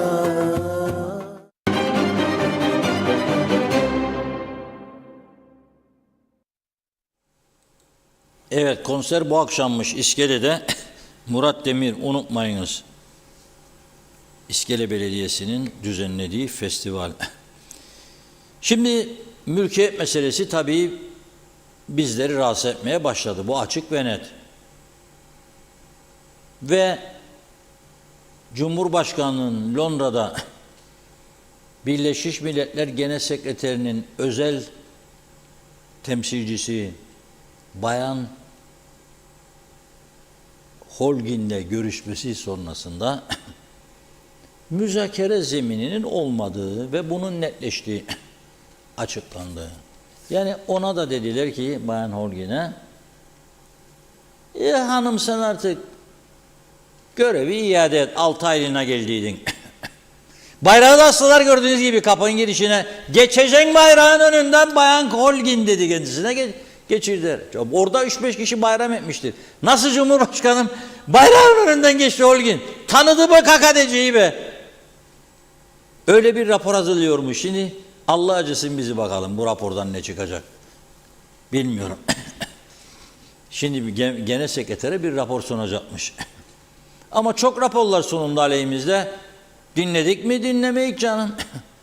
Dünya meydan okuyacak kadar gücümüz vardır. Allah'a şükürler olsun. Hiç bunda şey yok, şakası yok.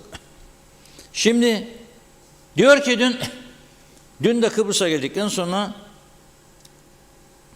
Genel Sekreterin Kıbrıs özel temsilcisi Colin Stewart'ı çağırmış Cumhurbaşkanı ve kendisine Avrupa İnsan Hakları Mahkemesi'nin onayıyla kurulan Taşınmaz Mal Komisyonu'nun çalıştığından söz etmiş. Şimdi diyor siz onu bıraktınız diyor da peşine düştüğünüz kişisel olarak diyor mülklerin diyor. Olmaz diyor. Ne zannettik? Düşecek tabii. Yok biz rahat rahat burada onların mülklerin üstüne yapacak binaları geçen sene 200 bin lira, bu sene senenin başında 350-400 ya. Senenin ortasına doğru geldik. 650 bin. Allah Allah, inanmazdım ben. Birkaç yeri aradım bizzat, dedim arkadaşlar oturun yanıma da bir arayalım bakalım. Alo. Tabii isim vermiyoruz. Bir ilanınızı gördüm. Falan bölgede. Ne kadar? O mu? 660. Ne? 660 bin TL mi diyorum ben şakayla tabii. Yok beyefendi diyor, 660 bin sterlin diyor, sterlin diyor. O dedim, Londra'dan mı ev alıyorum ben? Yok diyor. Edremit'ten alıyorsunuz diyor. Ha dedim. Sonra bir başka ilan gördük, gene Edremit. O ne dedi bilir misiniz? 1.300.000 dedi. Ama ne olur 1.300.000 Turkish lira mı dedim. Yok dedi. Satıcıların çoğu da yabancı oldu. Güzel Rus kadınları bu aralar. Ukraynalı falan. Sempatik. İyi konuşurlar. Oo welcome sir falan filan. Ya bu çılgınlıktır. Yani şimdi bize yutturmayın bunu. Yasal toprağı, yasal evi satar güneyde adam. Denize yürüyerek 5 dakika 4+1 yüzme havuzu 280 bin euro. Sen ne oldun burada? Zaten bir çılgınlık başlamıştı. İkincisi de cesaret. Çünkü ülkeyi yönetenler yapın yıkın devlet arkanızda dedi. Hangi devlet? Nasıl ödeyeceksiniz yarın bu tazminatları? Nasıl ödeyeceksiniz ya bu tazminatları? Adam işte senin tazmin komisyonu başkanın mülklerle ilgili 540 bin dönüm bizim dedi güneyde. Düştü 470 bine dedi. Yani 74 sonrasına geldi. Hepsi böyle değil tabii. Belki 3-5 kişi istismar kaideyi bozmaz. Kuzeyden hiç almadı. Belki sattı o da. Ama bunların içerisinde çok sayıda insan var ki hem aldı kuzeyden sattı kuzeydekini hem gitti güneydekini sattı. Arada bul beni dedi. Ondan sonra kayboldu gitti bir memlekete. Ya da burada bir köşede hayatını yaşıyordur. Olur mu böyle bir şey? Yani buna izin verecek yani gözüm ocaklarını düşündük yani silah var elimizde beklerik sınırları diye. Olur mu ya öyle bir şey? Kendi kendimizi kandırmayalım. Keşke öyle bir imkan olsa da bütün ada toprakları bizim olsa. Olur mu hiç? Adam 50 sene çalıştı, çabaladı, biriktirdi, aldı bir arsa, yaptı bir ev çocuklarına otursun diye. Da biz aldık da bu tarafta bizim oldu yani. Oturacaksınız müzakere masasına. Takası konuşacaksınız. Çünkü ben bizim insanlarımızın bu saatten sonra gidip BAF'ta oturacaklarını düşünmem. Bak ama onlar gerilginle de oturur. Onlar mala mülke çok düşkündüler. Bizde bu yoktur. Bizde ne mala düşkünlük var ne mülke ne aslında işin gerçeğini söyleyeyim Türklük davası falan filan hikayedir o da. Vatan millet o da.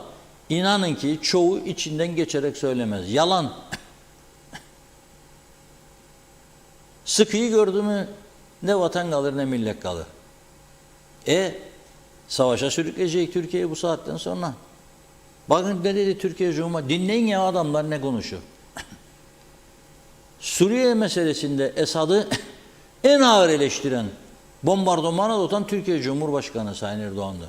Şimdi değişen koşullar çerçevesinde. Erdoğan görüşmeye hazırım diyor. Suriye'nin lideriyle diyor. Kim ise diyor o. Mısır'da General Sisi darbe yaptı. İlk karşısında Erdoğan'ı buldu. Öyle bir eleştirdi ki kesti ilişkileri. Aradan yıllar geçtikten sonra şimdi Mısır bizim kardeşimiz diyor. El kardeş diyor, el sarılmak diyor. Sisi'yle kaç tane sarılmalı poz verdi. Bize kim verdi bu yetkiyi burada? Yapmayık, etmeyik, gitmeyik, oturmayık, görüşmeyik. Ha belki bize saygıdan dolayı diyebilir ana vatana gerekler. Tamam siz şey falan filan saygı duyuyoruz politikanıza. Ama o değil. Müzakere masasında haklarımızı savunarak elde edebildiğimizi edeceğiz. Bakın %38 artı derdi merhum Cumhurbaşkanı Rauf Denktaş. Vallahi billahi altına kabul etmem derdi. Ben size şimdi bir şey söyleyeyim buradan. Yarın %25'i istersek daha alamayız ne olacak?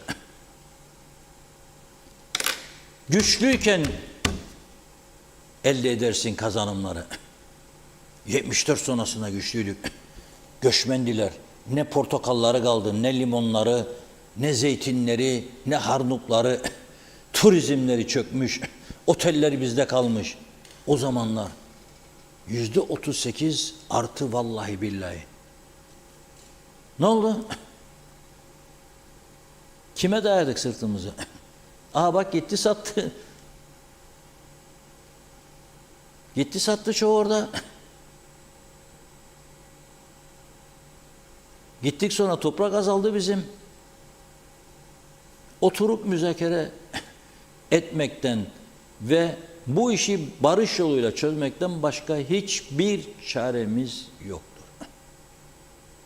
Gelişen dünya siyaseti çerçevesinde doğal gazla bulunduktan sonra Güney Kıbrıs'ın nasıl öneminin arttığını görebilmeliyiz artık. Gözlüklerle göremiyorsak çıkarıp da bakacağız böyle. Başka çare yoktur. Taktım tekrar gözlüğü. Çünkü uzak için takıyorum tabii. Yakında gözlük yok. Gözlükle daha zor. Gözlüksüz daha iyi görüyorum. Hafif böyle bir 0.75 gibi bir astigmatlık var. Güçlüyken bitirebilirdin bu işi. Yok. Çünkü ileriye yönelik devlet olmayacağını sana çok insan söyledi. Neden federe devlet kurulduğunda 15 Şubat 1975'te Ecevit ayrı devlet bırakmadı? Hukuka saygılı olduğu için. Çünkü barış harekatını görüştüğü İngiltere Başbakanı'yla, Amerikan Dışişleri Bakanı'yla sınırını çizmişti ve ne amaçla olduğunda konusunda da uzlaşmıştı açıklanmadığı halde. İngiliz gizli belgelerinde ve Callaghan'ın, Kissinger'in kitabında birçok sorunun cevabı vardır.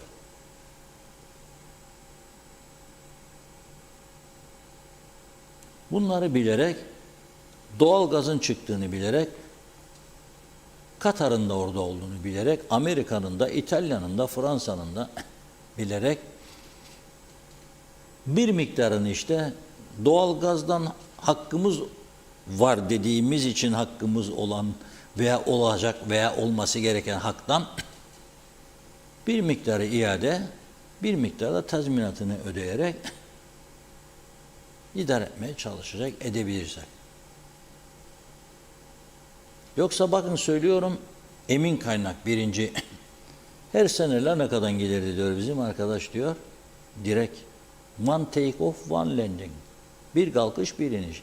Uçak fobisi olanlar benim gibi bunun önemli olduğunu anlar. Bir kalkış, bir iniş olunca daha rahatsın. Ama buna kalkacaksın, ineceksin İstanbul'a. Allah'ıma şükürler olsun, çok şükür indik. 1,5-2 saat sonra koştur babam koştur. B32 numara. Yok B32 değişti. A29. A29 değişti. C36. Vay kuzum vay. Koştur babam koştur. Sonra bulursan bir kapı gireceksin. 3,5 saat daha. Allah'ım gelenecek. Allah'a şükürler olsun. Sonra aynı durum. Adam giderken ne oldu? Ya o gidersek da bizi tutarlar. Çoluk çocuk kalacak burada. İstanbul üstüne. O da olduysa o da iyi yani. Fransa oradaki fuara nasıl gidecek siz? Almanya nasıl olacak? Çok merak ederim. Durum daha da kötüleşmeden inşallah maşallah diyorum buna bir çözüm olur. Bir vatandaş röportajı daha olmaz. Serdar'a da dedik sen onu da şey yapıyoruz, cesaretlendiriyoruz. Hadi havada, karada, Serdar Deniz'de. O da gitti, emlak şeyini yaptı. Dünden gündemimizdeydi, bugüne bıraktık. Emlak röportajlarını izleyelim.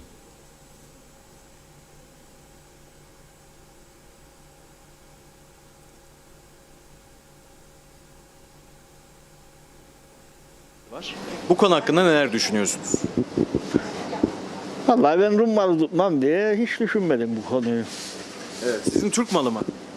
Ben yerli olduğum için ve kuzeyde kalan bölgede olduğum için Rum malı yok bizde. Güneyden göç gelenlerden değilsiniz. Yok yok. O yüzden orada malınız yok. Şimdi malı olup da mal alanlar herhalde Rum bir şey demez. Ama bunu artık bir çözümle çözecekler. Taşınmaz mal komisyonunun işlemini nasıl değerlendiriyorsunuz? Çok yavaş işler. Hızlansa bu sorunlar daha tez çözülecek. Evet. Para yok herhalde. Para olmayınca da olmaz. Şimdi Kıbrıs sorunu boş verdik. Esas sorun bu yabancılar gelir ya da mal alır bu ülkeden. Bu ülkede artık mal almak kolay değildir. Ev almak kolay değil. Onları yani Rum tarafında tutukladı şey mesela Yahudi. Yahudi zaten dünyanın parasını kazandı bu ülkede. Ama burada bir yerli insan ev alabilir. Bir ev oldu, bir apartman dairesi 100 bin sterlin. 100 bin sterlin 4,5 milyon veya 4 milyon 200 bir şey. Asgari ücret 30 olsa böyle de çıkar da çık bu işin içinden. Ya bizim esas sorun bu ülkede bu malların ucuzlaması gerekiyor. Yani insanlar alamaz. Ama yabancılar için bu fiyatlar hep yükseldi. Duyarlı şimdi milyon sterline mal varmış. Yani apartman daireleri şeyler. Bu işin çözümü yok ya. Kolay değil. Bu işi nasıl çözecekler? Rum haklı malını kaybetti. Buradakiler haklı satar malı yani hakkı olanlar bir de hakkı olmayanlar var. Onlar da satar götürür malı işte. Ve zengin oluyorlar. Oldular. Milyon sterlinler döner ya arsalarda. Ben güney göçmeniyim. Siz güney göçmeni. Evet. Evet. Güney göçmeni. Nereden efendim? Margi. Yani Lefkoşa arasında bir köyden. Koçyat, Margi, Makyat. O bölgeden geldim. Şimdi Dikmen'de oturuyorum. Bizim malımız o yanında kaldı. Bunda eşdeğerciyiz biz. Şu anda mülkleriniz eşdeğer. Mülklerimiz eşdeğer. Evet. Oradaki malınıza karşılık burada. Evet. Şu anda Aldık. Evet. Peki bu mallar üstünde hiç alım satım yaptınız mı? Tabii. Yani elden çıkardığınız oldu mu? Tabii. Hem aldık hem sattık. Güneydeki mala bakacak olursan bu yandaki daha ucuza gitmiştir. Yani daha değersiz gitmiştir. Kuzeyde kalan Rum mülkleriyle alakalı tutuklama girişimi var. Bunu nasıl değerlendiriyorsunuz? O bir politiktir o. Yani bir sorunu varsa Rum yönetimi bir sorunu varsa masaya oturacak. Bunlar yani liderler görüşsün yani bizim yani Rum'u bir şey olarak buldu. Yani caydırmak için yapıyor bunları. Caydırmak için yapıyor. Bireysel olarak millete, topluma saldıracak. Bu da yani kendisi kaybediyor. Yani Rum yönetimi kendisi kaybediyor bunları. Çünkü biz eşdeğerciyiz o zaman. Gelsin masaya oturalım, konuşalım, değerlendirelim. Dünya Rum'a bastırmadıktan sonra Rum böyle kendi başına çalıp oynayacak. Bizden de elinde tuttu. Yani suçsuz kişileri yakalayıp sokacak, hapis edecek. Böyle gidecek ama bu memlekette barış olmazsa bunlar çözülmez. Ben sosyal konutlara oturuyorum ama annemin, babamın bize kaldığı şeyler Rum malı ama güneyde 3 havlu eve karşılık alınmıştır o evler. Güneyde 3 mülkünüz vardı. Evet, evet. Ona karşılık da burada. Evet. Evet. Bu şekilde devlet verdi size. Evet. Koçanları var mı efendim? İşte var herhalde belgeleri vardır yani koçanları vardır. Devlet büyükleri bunlara çare bulması lazım değil mi? Yani bunlar insanlar ne suçu var? Onda zaten bıraktılar. Herkes bıraktı güneyde. Limasol'da, Baf'ta. Herkes bıraktı da geldi buraya değil mi? Yani onun karşılığına ona göre bir anlaşsınlar. Onların da tabii güneye şu gitti. Onlar da tabii baktı. Ona göre anlaşsınlar yani ki devlet olarak da kabul etmiyorlar da. Onun için yani diyorum anlaşılması lazım bazı şeylerde. Bu çok önemli. Seneleri zaten buna hiçbir çözüm bulunmadı. Bundan sonra da olacağını zannetmiyorum. Bu iş böyle gidecek. Taşınmaz mal komisyonunun işlevini nasıl değerlendiriyorsunuz? Vallahi daha çok çalışmaları lazım. Yani her konuda çalışmaları lazım. Yani bunun üzerine gidilmesi lazım. Yani öyle bu hemen olacak diye bir iş değil ama önemli bu işin üzerinde durulması lazım. Rum mallarını biz artık koçan ettik. Sahipleri vardır.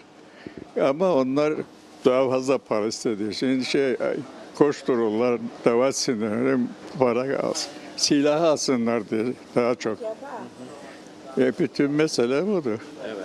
Evet. Korkudur da tutuklayacakmış, hapis koyacakmış. Evet. Şu anda tutukladılar bir Yahudi iş insanını. Kimse korkmaz. Mal bizim artık. Şehit vere aldık o yerleri. kurtulmak için. Konut, evsiz kaldık, göçmen düştük. Şimdiki alan içi köyünden göçmen düştük. Böylece konut olsun verdi bize. Sadece konut alabildiniz. He, Tarla arası alabildiniz mi? Bir tarla aldım ama içinden çıkmaz bir kişi eker biçer. Çıkmaz içinden. Yani tarlanızı da işgal mi ettiler? Yok, hiçbir kazancım olmadı ondan. Size ait ama başkası kullanıyor. Koçanı ben tutarım, vergisini ben vereyim, o kadar.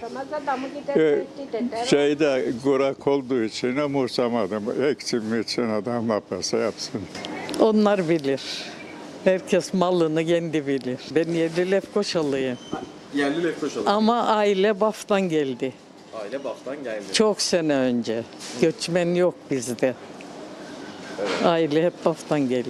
Kendi malımızdır, satın aldık ve ev yaptık içine. Ya hem çok sene oldu. İngiliz zamanında. İngiliz zamanında. Evet, evet. Türk malıdır yani. Türk malı. Evet. İngiliz o zaman müsaade etti. Herkese koçanını verdi. İmzalı, mühürlü, kraliçenin mühürü üstünde. Ya. Kraliçe mühürlü. Ya. Yani sizin koçan kraliçe mühürlü koçan. Tabii ki, tabii ki.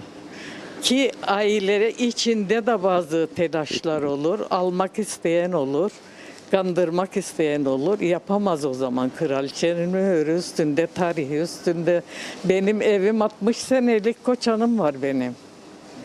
Ya. Ve kraliçe Elizabeth mühürlü. Evet, evet, evet. Hiç sorma. Bu 3. kişi oluyor galiba bu konularla ilgili. İzliyorum ben Reşat Akar'dan. Ne diyeceğim aslında bilemiyorum ama bizim burada da çok şey satıldı ya. Yabancı 3. ülkelere çok satışlar oldu. Üzücü bu. Üzücü. Gerçekten üzücü. Geliyorlar buraya, Yakın Doğu'ya kayıt yaptırıyorlar ya da bir herhangi üniversiteye öğrenci görünümünde ev satın alıyorlar burada. Bunları çok iyi biliyorum. Buna geçen de Reşat Akar değindi ve sevinerek de izledim kendisini.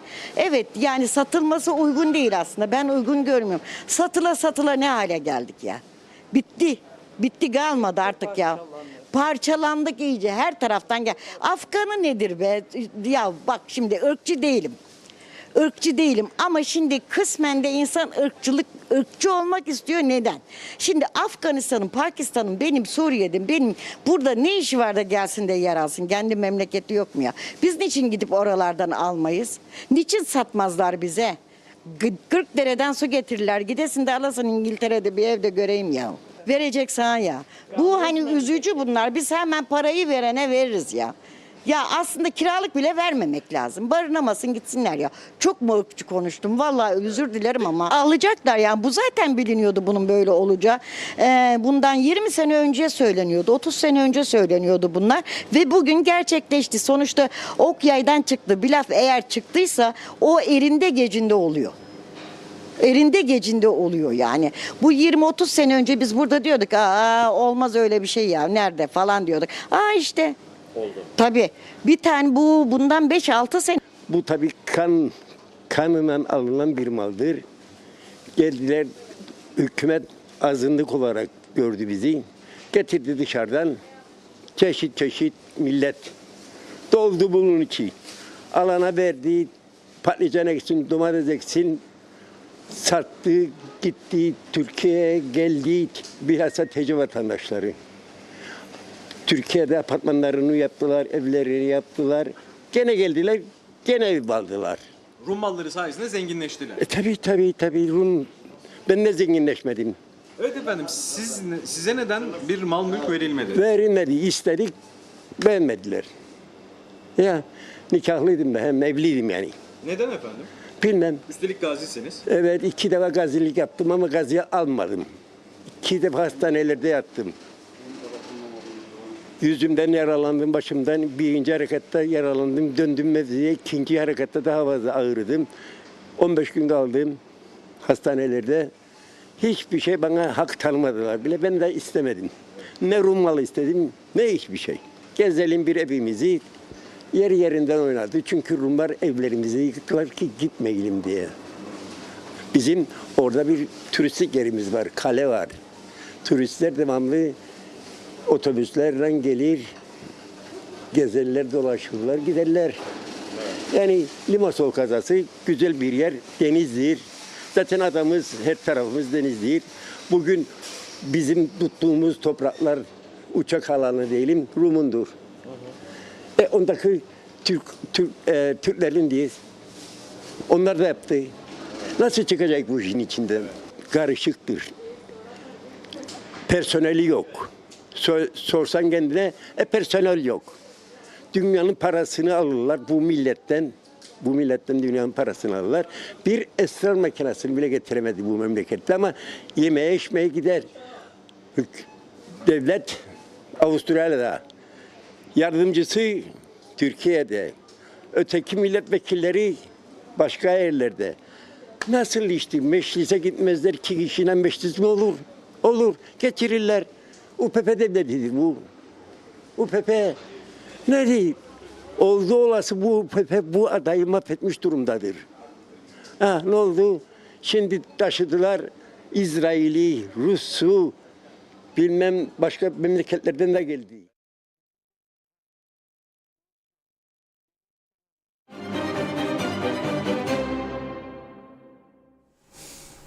Evet, emlakla ilgili röportajını dinlediniz. Tabii mikrofon uzatılınca bazı vatandaşlar içi yanmış eski hatıralardan da bahseder. Uzar. Montajda bunları şey etmek lazım, dengelemek lazım. Çünkü çok konuşmada olunca program vaktimizin sonuna. Çok da mesaj var diyor Özlem Hanım. Rekor diyor. 2024 yılının mesaj rekoru var bugün diyor. Dedim senin ayakların programa uğurlu geldi diye, onun için bir kısmını çabucak okuyabildiklerini okusun, okuyamadıkları için peşinden özür dileriz. Yarın İnşallah maşallah devam ederiz. Buyurun evet, o zaman. Teşekkür ederiz. Göremediğim bazı Facebook'un kendi uygulaması, mobil ve masaüstü uygulamalarında farklı olduğu için göremediğim yorumlar için de özür diliyorum. Ali Deriseven, zam %13 diyerek bizlerle alay ettiler. Klimalar çalıştırıldı diye bu kadar fark oldu diyorlar. Ben klima çalıştırmayanı da biliyorum. Daha önce 2000 TL öderken bu ay 4400 gelmiş. Yaptıkları zam bence %60-70 oranında diyor. Ümit Ünsal bizlerle Kıptek yönetimine atanan kişilerin eğitim düzeylerine bir bakın demiş efendim. Şenol Tatlıcıoğlu iyi yayınlar diledi. Ali Kelleş iyi yayınlar diledi. Mehmet Uluçaylı akşam kapı önünde otururken hemen hemen her akşam yayan elinde valiziyle gece başı geçen Pakistan ve Bangladeşliler geçiyor dedi. Acaba nereden giriş yapıyorlar, kontrol eden birileri var mı? Mehmet Tırtıl bizlerle domuzun kuyruğu düzelir ve Reşat abi de demiş biz de düzelecek miyiz? Biz de bu başımızdakiler bizim ensemizden ciro yaptığı sürece bu KKTC düzelmez abi demiş. Bozuk düzene inat mücadeleye devam edeceğiz. Başka da çaremiz yoktur dedi. Ahmet Ulbay ülkede kooperatiflerde yakında Kıptek gibi olacak dedi. Ali Cevat hoş vakitler abi dedi. Bunların işleri hep lo duvar duyar mı diyor, işlerine gelirse ses verirler, hepsine yazıklar olsun demiş. Birden fazla yorum yapanları atlayarak böyle yeni yorum görürsem ona yer vermek istiyorum. Çünkü herkese veremeyeceğiz zaten, çok özür diliyoruz. Barış Erdoğan hayırlı yayınlar dedi bize, teşekkür ettik. Faturalar çok yüksek geldi vatandaşlara, vatandaşlar diyor hırsızların bedelini ödüyor, halk ödüyor bu bedeli dedi. Ve efendim Mikail Yel bizlerle ben bu halka hiç güvenmiyorum Reşat abi, önümüzde Cumhurbaşkanlığı seçimleri var, kuzu kuzu sandığa gidecekler, bak gör diyor, kimse o zaman elektriği ve bu zamları düşünmeyecek. Fevzi Teke hayırlı yayınlar dilerim dedi. Mehmet Yeter hayırlı yayınlar diledi. Her yere zam, maaşlar aynı, bence en erken zamanda diyor seçim olması gerekir. Hanife Dursun kolay gelsin dedi. Mehmet Yeter yaşanmaz bu memlekette artık diyor. Birol her an bizlerle her şey ters dönüyor. Patates, soğan, maydanoz bile diyor komşudan alınır oldu. Ve Kemal Klasik güneş enerjisi sistemi şart diyor. Efendim Hüseyin Boşnak hayırlı yayınlar dileriz Londra'dan sizlere dedi. Fadıl Korkmaz yine iyi yayınlar diledi. Fikret Gönlübol yine iyi yayınlar diledi efendim. Ve yine aynı şekilde Güliz Önsal, Vedat Allah Kerim iyi yayınlar diledi. Reşat Bey bunlar bu ülkeyi talan edip diyor peşkeş çekiyorlar. Bu halkı da diyor yok edene kadar orada duracaklar belli ki diyor. Ülke halkıyla satıldı dedi. Celal Bozdemir bu elektrik fiyatı artışı böyle devam ederse ekonomi güneye kayacak. Cüneyt Aksu efendim, Arsu özür dilerim, TV 2020 Halkın Televizyonu diyor. Çok teşekkür ediyoruz. Çünkü ana haber saatine de yaklaşıyoruz. Yer veremediğimiz yorumlar için de ayrıca özür diliyorum efendim. İlginiz, alakanız için çok çok sağ olun. Buyurun Reşat Bey. Evet, gördüğünüz gibi program başında açıkladığımız gündemi de tamamlayamadık. Çünkü bugün hem süreyi de açtık, uzun bir program oldu. Hem de gündemi tam olarak tamamlayamadık. Yarın inşallah maşallah devam edeceğiz. Ama bugün gerçekten meclis birleşimi öyle hani bir şey olarak var ya, böyle insan biraz deşarj olsun de rahatlasın, oh be desin böyle diye. O açıdan güzeldi. Birbirlerine nasıl şey yapıyorlar falan, böyle laflar falan filan. Sonunda biri dedi ki ya o dedi bu meclis Hababam sınıfı oldu dedi. Milletvekili diyor bunu yani. Ötekiler yok kurultay meclisi oldu diyor. Hababam sınıfı gerçekten böyle çok güzel gülerek izlenen bir filmdi. Ben çok seviyorum. Birkaç tane Hababam yaptılar zaten. Kemal Sunal Allah rahmet eylesin. Yarın inşallah maşallah daha güzel konularla birlikte oluruz ve bugün konuşamadıklarımızı da yarın burada sizlerle birlikte konuşuruz. Evet, teşekkür ediyoruz. Mutlu bir akşam geçirmenizi diliyoruz efendim. Yarın görüşmek üzere. Hoşça kalın, sağlıkla kalın.